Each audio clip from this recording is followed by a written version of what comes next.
शुद्धता से रहिए तो भगवान वहीं निवास करते हैं। अन्नपूर्णा मैया तो वहीं निवास करती हैं।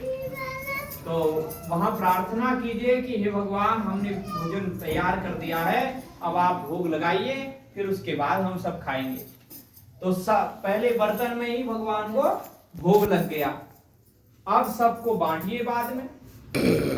तो जो भगवान को भोग लगाएगा वो वही खाएगा, वही भोजन करेगा जो शाकाहारी होगा, शुद्ध होगा, वही करेगा। तो इसलिए खान पान में मैं ज्यादा वो नहीं करता हूँ। वही भोजन कीजिएगा जो भगवान को भोग लगाइएगा। तो इसमें तो भगवान को तो भोग कुछ ऐसा पदार्थ लगता नहीं है जिसमें कोई गड़बड़ी हो, जो जिसमें कोई नकारात्मकता हो। तो इसलिए ये बात भी स्पष्ट हो गई है। तो हमने क्या बताया? करते कर्म करहु विधि नाना, मन राखहु जह कृपा निधाना। मन अपना भगवान में लगाए रखना है। अब मन तो लगता नहीं है, सबका प्रश्न तो यही रहता है ना, मन तो लगता नहीं है, भजन कैसे करें? मन नहीं लगता है इसलिए तो भजन करना है। मन भगवान में लगे इसीलिए भजन करना पड़ता है, इसीलिए कीर्तन करना पड़ता है। मन जब शुद्ध होगा, इंद्रियां जब पवित्र होंगी, तब परमात्मा तक पहुंचेंगी। देखो, कोई गंदा मंदा व्यक्ति मंदिर में जाता है तो वहां के पंडित जी लोग क्या बोलते हैं? पहले थोड़ा साफ सफाई करके आ जाओ, भगवान के पास आए हो। तो ऐसे ही भगवान के पास तो वही जाएगा ना जो थोड़ा शुद्ध हो जाएगा, अंदर से भी शुद्ध हो जाएगा। भगवान ने यही कहा है, निर्मल मन जन सो मोहि पावा, मोहि कपट छल छिद्र न भावा। जिसका निर्मल मन होता है, पवित्र मन होता है, वो भगवान को बहुत प्यारा लगता है। छल कपट भगवान को बिल्कुल भी नहीं भाता। तो एक बात तो ये हो गई।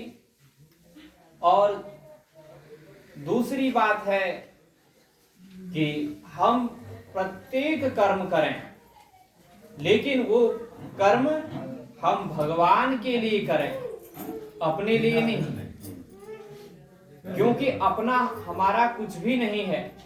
ये शरीर भगवान का दिया हुआ है, ये परिवार भगवान का दिया हुआ है। तो ये किसका है? जिसने दिया है उसी का है। तो हम तो सेवक हैं। इसलिए हमें ये समझना चाहिए कि हम प्रभु के सेवक हैं। इसलिए अच्छा से अच्छा कपड़ा पहने, अच्छा से अच्छे तरीके से घर में रहें, घर में साफ सफाई बनाई रखें। क्योंकि घर हमारा नहीं है। अगर घर में गंदगी करेंगे तो घर किसका है? भगवान का।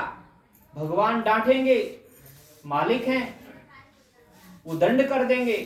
इसलिए हमें दंड ना मिले, इसलिए हमें घर की सफाई करनी है।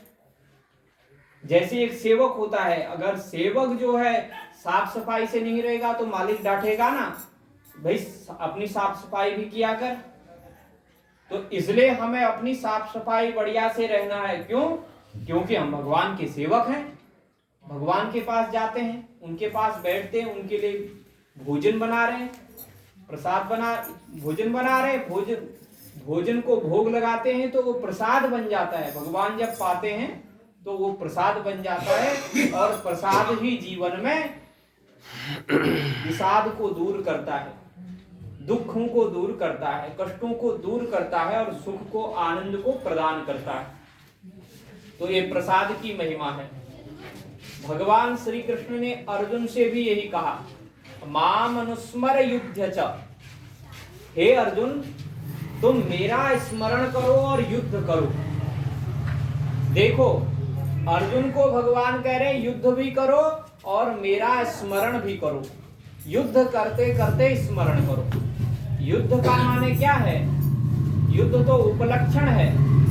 युद्ध का मतलब है कर्तव्य कर्म। जो कर्म हमें करने को दिया गया है तो वो कर्तव्य कर्म करते रहें और जो है भगवान का स्मरण करते रहें।